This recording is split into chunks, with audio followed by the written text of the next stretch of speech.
Hello student, आज की class में हम बात करने वाले हैं सॉइल की फिजिकल प्रॉपर्टीज़ के बारे में। तो ये हमारा सॉइल का पहला लेक्चर है। सारे लेक्चर सॉइल के इस बात को ध्यान में रखकर बनाए जाएंगे कि जितने भी हम कंपटीशन के एग्जाम देते हैं, चाहे वो सेंट्रल गवर्नमेंट के हों या स्टेट गवर्नमेंट के हों, अगर उनमें क्वेश्चन सॉइल के हमारे क्वेश्चन पुटअप किए जाते हैं, क्वेश्चन पूछे जाते हैं, तो इन लेक्चर से जो आप लेक्चर उस टॉपिक से रिलेटेड ले रहे हैं, मैक्सिमम से मैक्सिमम प्रॉब्लम आपकी सॉल्व हो जाए, ये हमारा एफर्ट होगा।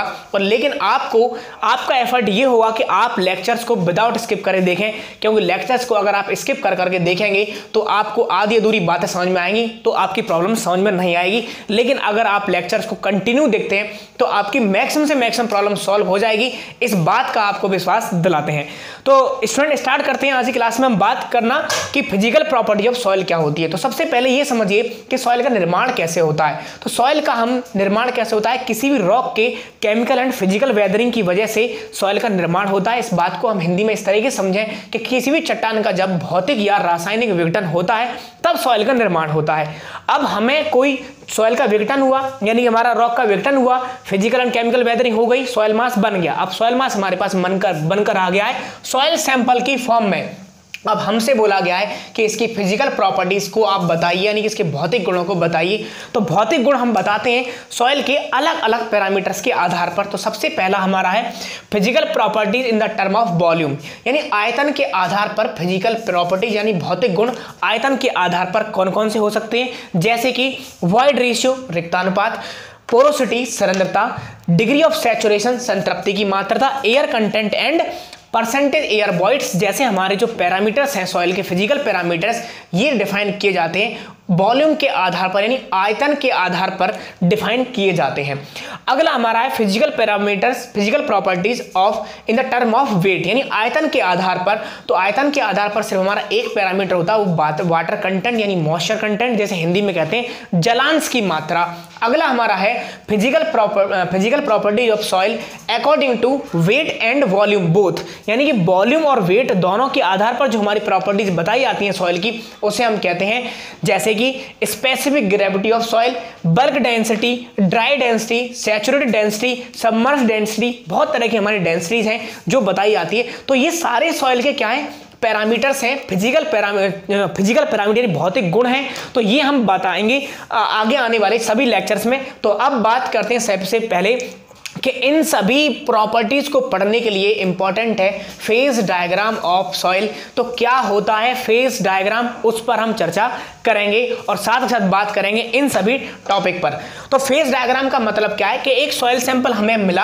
अब इस सॉइल सैंपल में क्या है, हमने इस सॉइल सैंपल को, ये हमारा पूरा एक सॉइल सैंपल है, इस सॉइल सैंपल में क्या क्या चीज हो सकती है, पॉसिबिलिटीज क्या क्या है, यानी जो चट्टान के फिजिकल और केमिकल वेदरिंग के आधार पर जो हमारी सॉइल बनी है उसमें क्या क्या हो सकता है।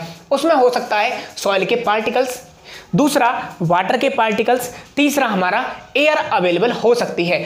तो जो पार्टिकल्स यहां पर आप देख रहे हैं कि मैंने ये ब्लू कलर से यहां पर दिखाया कि इस फेज के अंदर ये सॉइल सैंपल है, उसमें वाटर अवेलेबल है। तो वाटर को कहते हैं हम, यानी वाटर को हमने लिक्विड फेज के नाम दे दिया कि वाटर को हम लिक्विड फेज बोलेंगे। दूसरा एयर को हमने यहां पर एयर अवेलेबल है, उसे एयर फेज या गैसियस फेज कहेंगे उसे। तीसरा हमारा है सॉइल के पार्टिकल, जिसे हम सॉइल फेज की बात करेंगे। तो फेज डायग्राम क्या है, तो देखिए कि अगर हमें इसके फिजिकल पैरामीटर्स बताने हैं तो इसको हमें फेज डायग्राम में कन्वर्ट करना होगा। तो फेज डायग्राम क्या है, तो किसी भी सॉइल का फेज डायग्राम वो डायग्राम है जो उसमें सॉइल में उपस्थित सभी प्रकार के पार्टिकल्स जैसे कि सॉइल, वाटर एंड एयर को वॉल्यूम और वेट के आधार पर अलग अलग डिफाइन करता है, यानी अलग अलग रिप्रेजेंट कर सकता है, उसे हम कहते हैं फेज डायग्राम। तो मैंने यहां पर लिखा हुआ है, आप देखें इंग्लिश में, कि इस systematic diagram can be drawn, यानी एक ऐसा सिस्टमैटिक डायग्राम जो व्यक्त किया जा सकता है representing the weight and volume of three phase, यानी जो थ्री फेज कौन कौन से हमारे, soil phase, liquid phase and air phase, इनको अलग अलग रिप्रेजेंट करने वाला जो डायग्राम होगा, जो डायग्राम प्रदर्शित किया जा सकता है, उसी डायग्राम को हम क्या कहते हैं, फेज डायग्राम के, यानी सॉइल का फेज डायग्राम के नाम से जाना जाता है। यानी if systematic diagram can be drawn by the representing the weight and volume of three phase, such a diagram of soil is known as phase diagram. यानी जो सॉइल के थ्री फेज फेजेस हैं। कौन कौन से? सॉइल में हमारा water phase यानी लिक्विड फेज, गैसियस फेज यानी एयर फेज, दूसरा हमारा नेक्स्ट तीसरा हमारा सॉलिड फेज। इनको अलग अलग रिप्रेजेंट कर सकता है उस डायग्राम को हम कहते हैं फेज डायग्राम। तो अब आप देखें यहां पर हमने क्या किया, यहां पर तो क्या था कि सारे पार्टिकल्स मिक्स थे, सॉइल के पार्टिकल्स, वाटर के पार्टिकल्स, एयर के सारे पार्टिकल्स हमारे मिक्सअप था। अब हमने क्या कर दिया, कैलकुलेशन करने के लिए यानी इनके फिजिकल प्रॉपर्टीज को बताने के लिए आयतन के आधार पर हमने क्या कर दिया, आज पढ़ रहे हैं आयतन के आधार पर, तो आयतन के आधार पर हमने इनके सारे अलग अलग फेज बना दिए। जैसे देखें सॉइल में सारे में जितना सॉलिड पार्टिकल्स होंगे उनको एक फेज में कन्वर्ट करके यहां पर हमने बता दिया, ये हमारा हो गया सॉइल फेज, और इसका वॉल्यूम यहां से लेके यहां तक हमारा हो गया VS यानी वॉल्यूम ऑफ सॉइल। नेक्स्ट हमारा है यहां से लेके यहां तक, ये हमारा पूरा वाटर फेज है यानी लिक्विड फेज है, तो इसको हमने कह दिया VW यानी इसका जो वॉल्यूम है वो होगा वॉल्यूम ऑफ वाटर, VW हमारा यहां से लेके यहां तक इसका वॉल्यूम है।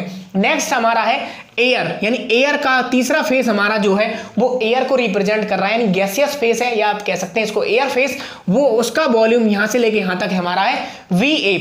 तो अब आप देखिए कि भाई इसके अंदर दो तरीके की बातें हो गई। एक तो सॉइल का हो गया टोटल वॉल्यूम यानी टोटल वॉल्यूम ऑफ सॉइल का मतलब ये हो गया कि अगर किसी सॉइल का volume of soil and volume of air and volume of water को अगर जोड़ दिया जाए तो समेशन के बाद यानी जोड़ने के बाद जो हमें वॉल्यूम मिलेगा वो हमारा होगा टोटल वॉल्यूम ऑफ सॉइल, यहां से मिल जाएगा। नेक्स्ट हमारा है इसके अंदर अगर सॉइल का वॉल्यूम हटा दिया जाए तो बाकी वॉल्यूम क्या होगा, हमारा बाकी वॉल्यूम होगा कि वाटर का वॉल्यूम, दूसरा हमारा होगा एयर का वॉल्यूम। तो देखिए कहीं ना कहीं जो टोटल वॉल्यूम है उस टोटल वॉल्यूम में हमारे वॉइड्स होंगे, वॉइड्स का मतलब है उसके अंदर छिद्र होंगे, रंध्र होंगे सॉइल के अंदर, तभी तो उसके अंदर पानी एंटर कर गया या एयर एंटर कर गया। तो हम कहेंगे इसे VV का मतलब है वॉल्यूम ऑफ वॉइड्स। इस बात को आपको याद रखना है, ये क्या हमारा वॉल्यूम ऑफ वॉइड्स। तो सॉइल का ये हो गया हमारा 3 फेज डायग्राम।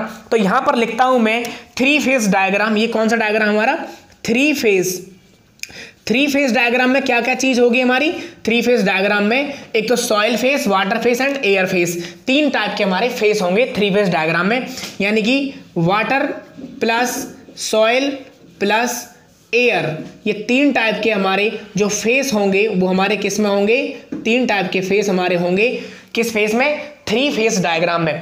अब हमने क्या किया, इसमें से किसी भी तरीके से एयर को हमने खींच लिया, निकाल लिया इसमें से हमने एयर को। अब आप कहेंगे एयर को निकाला कैसे जा सकता है, बाई कॉम्पैक्शन, कूट दो मिट्टी को। आप देखते हैं सड़कों पर जब मिट्टी का निर्माण किया, जब मिट्टी की लेयर बनाई जाती है तो उसके कुटाई भी की जाती है रोलर्स द्वारा। क्यों करते हैं आप खुद देखिए कि जब हम कोई मिट्टी उठा के लेके आते हैं उसके ऊपर थोड़ा सा लोड डालते हैं, मिट्टी पिचक जाती है। तो आखिर पिचक क्यों गई, उसका वॉल्यूम चेंज कैसे हो गया, उसमें दबाने से, जब हमने सॉइल को दबाया तो उसके अंदर जो एयर थी वो निकल गई, यानी कॉम्पैक्शन से कूट कर सॉइल में से वॉल्यूम के जो सॉइल का हमारा वॉल्यूम है वो घट जाता है। घट क्यों जाता है, क्योंकि उसमें से एयर निकल जाती है।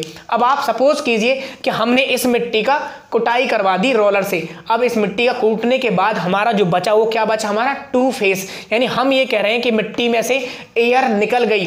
तो अब आप देख रहे हैं यहां पर मिट्टी में से एयर जो निकली है कि एयर हो गया बिल्कुल 0। क्या पॉसिबल है ऐसा, हम सिर्फ मान रहे हैं, ऐसा पॉसिबल नहीं है। यानी किसी भी ऐसी कोई विधि आज तक हमारी पूरी तरह से कहीं नहीं बनी है जो ZAVL का मतलब क्या है, zero air void line, zero air void line हमें प्राप्त हो जाए, यानी कि किसी भी सॉइल मास में 0 एयर हो जाए, यानी कूट कर उसमें से एयर सारी निकाल दी जाए। ऐसी आज तक कोई मेथड डेवलप नहीं हुआ है अभी तक। तो ये कहेंगे हाँ बस कैलकुलेशन के लिए एज्यूम कर रहे हैं कि हमने कूट दिया, एयर सारी निकल गई, तो हमारे पास क्या बचा, सिर्फ एक तो वाटर फेस और दूसरा हमारा बचा सॉइल फेस। तो इसको हम कहेंगे 2 फेस डायग्राम। यहां पर क्या कहेंगे इसको हम 2 फेस। तो यहां पर 2 फेस डायग्राम हमारा ये बना, और 2 फेस में क्या क्या चीज है, 2 फेस में यहां पर वाटर प्लस सॉइल, यहां पर 2 चीजें हैं हमारे पास, क्या, वाटर प्लस सॉइल, 2 चीजें हमारे पास अवेलेबल है। अब हमने क्या किया, इसमें से इंजेक्शन लिया, और इंजेक्शन से आप एक एज्यूम कर रहे हैं, मैं आपको समझने के लिए बता रहा हूं केवल, कि या फिर आप ये कहें कि भट्टी में रख दें इस मिट्टी को। आप भट्टी में रख देंगे तो क्या होगा, इसमें सारा पानी निकल जाएगा लेकिन वॉल्यूम चेंज नहीं होगा। क्यों, क्योंकि जैसे ही पानी निकलेगा इसके स्थान पर एयर आ जाएगी। तो एयर आ गई यहाँ पर, तो अब भी हमारा कैसा है, यानी 2 फेस तो है लेकिन उसमें क्या है, यानी जब हमने उसको ओवन में रख दिया, भट्टी में रख दिया, इसका पूरा हाई टेम्परेचर कर दिया मिट्टी का, तो इसमें से पानी निकल जाएगा और इसके स्थान पर क्या आ जाएगी, सॉइल की जगह, सॉइल में हमारी वाटर की जगह जो वॉइड्स है उसमें जो पानी भरा हुआ है उसकी जगह क्या आ जाएगी, एयर आ जाएगी। तो एयर जैसे ही आएगी तो इसे हम क्या कहेंगे, इसे हम कहेंगे two phase diagram. Two phase diagram किस किस के साथ, सॉइल एंड एयर के साथ, सॉइल एंड एयर के साथ, यानी सॉइल प्लस एयर के साथ हमारा ये टू फेज डायग्राम हो गया। तो देखिए यहां पर हमारा ये थ्री फेज डायग्राम था, ये हमारा टू फेज डायग्राम है और ये हमारा टू फेज डायग्राम है। अब देखिए ऐसी सॉइल जिसमें केवल सॉइल के पार्टिकल्स हों और एयर के पार्टिकल्स हों उसे हम कहते हैं ड्राई सॉइल, यानी इस सॉइल को क्या कहेंगे, अब हम इस सॉइल का नाम होगा ड्राई सॉइल। ये हमारी है ड्राई सॉइल यहां पर। तो ये हमारी क्या हो गई, ड्राई सॉइल हो गई। और दूसरा ही ऐसी सॉइल, ड्राई सॉइल किसे कहते हैं, टू फेज डायग्राम वाली। अब इसको यहां से आपको डिफाइन कर सकते हैं कि टू फेज डायग्राम वाली वो सॉइल जिसके एक फेज में सॉइल हो दूसरे फेज में एयर हो, यानी उसमें एयर और सॉइल का कॉम्बिनेशन हो, उसे हम क्या कहेंगे, ड्राई सॉइल, यानी सूखी मिट्टी कहते हैं। भाई ओवन में भट्टी में अगर रखेंगे तो मिट्टी में पानी थोड़ा ना बचेगा, पानी सूख चुका होगा तो उसे क्या कहेंगे हम, सूखी मिट्टी। अगला हमारा है कि टू फेज, यानी ऐसी सॉइल जो टू फेज वाली हो लेकिन उसमें क्या हो, वाटर और सॉइल हो, यानी सॉइल प्लस पानी, यानी सारे के सारे वॉइड्स में क्या भरा पड़ा है उसके अंदर, पानी। तो इस टाइप की सॉइल को हम कहेंगे सैचुरेटेड सॉइल। इसे क्या कहेंगे हम, सैचुरेटेड सॉइल इसे हम कहेंगे। तो ये हमारी जो सॉइल होगी वो होगी सैचुरेटेड सॉइल, यानी कि गीली मिट्टी, सैचुरेटेड सॉइल। यानी कि हम कह रहे हैं कि ऐसी सॉइल यानी टू फेज डायग्राम वाली वो सॉइल जिसके सभी वॉइड्स में, यहां पर हमारा क्या है, वॉइड्स में क्या बचा है, सिर्फ एयर। तो सभी वॉइड्स कैसे भरे हुए हों, एयर से भरे हुए, या ये कह सकते हैं कि सॉइल प्लस एयर का कॉम्बिनेशन टू फेज वाली सॉइल, उसे ड्राई सॉइल कहेंगे, सूखी मिट्टी कहेंगे। ऐसी सॉइल जिसके सारे वॉइड्स में पानी भरा हो, यानी ऐसी सॉइल जिसके टू फेज में वाटर और सॉइल हो, तो उसे हम कहेंगे सैचुरेटेड सॉइल। दूसरा आगे, ऐसी सॉइल जिसके वॉइड्स में पानी भी हो और एयर भी हो और वहां पर हमारा सॉइल अलग से है, तो उस फेज को, यानी तीन फेज वाली सॉइल को हम कहते हैं पार्शियली सैचुरेटेड। यानी इसको हम ना तो पूरी तरह सूखी मिट्टी कह सकते हैं ना पूरी तरह से गीली मिट्टी कह सकते हैं, तो इसे हम कहेंगे अर्ध गीली, यानी कि पार्शियली सैचुरेटेड। तो यहां पर इसका नाम होगा पार्शियली सैचुरेटेड सॉइल। तो ये हमारी तीन टाइप की हमारी soil, partially saturated soil, partially saturated soil. तो हमारी तीन टाइप की हमारी सॉइल हो गई और ये हमारे हो गए इसके फेज डायग्राम। अब यहाँ साथ के साथ आपको समझा देते हैं कि इनके वॉल्यूम्स का हिसाब किताब क्या रहेगा। अब इनको मिटा देते हैं क्योंकि आने वाले लेक्चर में ही पढ़ेंगे इन्हें, तो अभी लिखने से इनका कोई फायदा नहीं है। तो अब देखिए इस सॉइल के बारे में पढ़ें। अगर मैं पूछूं यहाँ से भाई टोटल वॉल्यूम कितना होगा इस केस में, तो आप कहेंगे टोटल वॉल्यूम बराबर, यानी थ्री फेज के केस में टोटल वॉल्यूम क्या हो जाएगा, VS plus VW plus VA, यानी वॉल्यूम ऑफ सॉइल, यानी टोटल वॉल्यूम का ना volume soil plus volume water plus volume of air. दूसरा हमारा वॉल्यूम ऑफ वॉइड्स, वॉइड्स में क्या क्या चीज है, यानी देखो वॉइड्स में क्या क्या हो सकता है, यानी ऐसी सॉइल जिसके वॉइड्स में पानी और एयर दोनों भरा हो उसे पार्शियली सैचुरेटेड सॉइल कहते हैं। तो इस सॉइल में थ्री फेज में क्या है, इसके वॉइड्स में यानी जो रंध्र होंगे तभी तो पानी और एयर उसके अंदर है। तो यहाँ पर हम ये कहेंगे जो वॉल्यूम ऑफ वॉइड्स है टोटल वो हमारा क्या है, यानी जो वायु की जो हमारे रंध्रों की मात्रा है वो कितनी है जिसमें पानी और एयर हो, तो यानी हम ये कहेंगे VW plus volume of air. यानी कि वॉइड्स हैं, यानी मिट्टी में छेद है, रंध्र हैं, तभी उसके अंदर पानी और एयर है। तो यानी कि पार्शियली सैचुरेटेड सॉइल में अगर बात करें तो टोटल वॉल्यूम ये होता है और वॉल्यूम ऑफ वॉइड्स ये होता है। किस केस में, पार्शियली सैचुरेटेड सॉइल के केस में। अगर हम बात करें सैचुरेटेड सॉइल के केस में, यानी कि गीली मिट्टी के केस में, जो हमारा वॉल्यूम ऑफ वॉइड्स है या टोटल वॉल्यूम की बात करें पहले, टोटल वॉल्यूम हमारा किस किस को मिलाकर बनेगा, भाई ऐसी सॉइल जिसमें सॉइल और वाटर हो, दो ही हो, तो क्या होगा हमारा टोटल वॉल्यूम। तो टोटल वॉल्यूम हमारा हो जाएगा क्या, टोटल वॉल्यूम इक्वल टू यहाँ पर VS प्लस VW, यानी volume of water plus volume of soil. अगला हमारा है वॉल्यूम ऑफ वॉइड्स, किसके बराबर होगा, इसमें सारे के सारे वॉइड्स में क्या भरा पड़ा है, पानी। यानी ऐसी सॉइल, यहां से समझ सकते हैं फिर दोबारा से, ऐसी सॉइल जिसके वॉइड्स में, यानी जिसके वॉल्यूम ऑफ वॉइड्स में क्या भरा पड़ा हो, सिर्फ पानी, वॉल्यूम ऑफ वाटर हो, तो उसे हम क्या कहेंगे, सैचुरेटेड सॉइल, यानी गीली मिट्टी। दूसरा यहां पर वॉल्यूम ऑफ हमारा ये क्या चीज है, ऐसा सॉइल हमारा क्या है जिसमें, जिसके टू फेज में सारे के सारे वॉइड्स में क्या भरा हो, एयर, तो यहां पर हमारा टोटल वॉल्यूम हो जाएगा VA प्लस VS और इसका वॉल्यूम ऑफ वॉइड्स में हो जाएगा ओनली एयर। तो ये हमारा क्या है, टू फेज डायग्राम वाली ड्राई सॉइल। तो ये आज की क्लास में हमने पढ़ा केवल फेज डायग्राम के बारे में। अगली जो हमारी क्लास होगी उसमें बात करेंगे हम इसके फिजिकल प्रॉपर्टीज के बारे में। अब हमारा स्टार्ट हुआ है फिजिकल प्रॉपर्टीज के बारे में, यानी फेज डायग्राम को। तो कंटिन्यू लेक्चर आप देखते जाइए, 1 बाय 1 लेक्चर आपको देखते जाना है। आप पाएंगे कि आपकी जितनी प्रॉब्लम्स हैं बेसिक से स्टार्ट करेंगे, हायर लेवल तक जाएंगे। और उम्मीद करते हैं आपको लेक्चर सारे जरूर पसंद आएंगे। अगर कोई प्रॉब्लम है कमेंट बॉक्स में आप कमेंट करें। हमारे चैनल को लाइक सब्सक्राइब करना ना भूलें। मिलते हैं नेक्स्ट लेक्चर में ए वॉइड रेशियो और पोरोसिटी के साथ।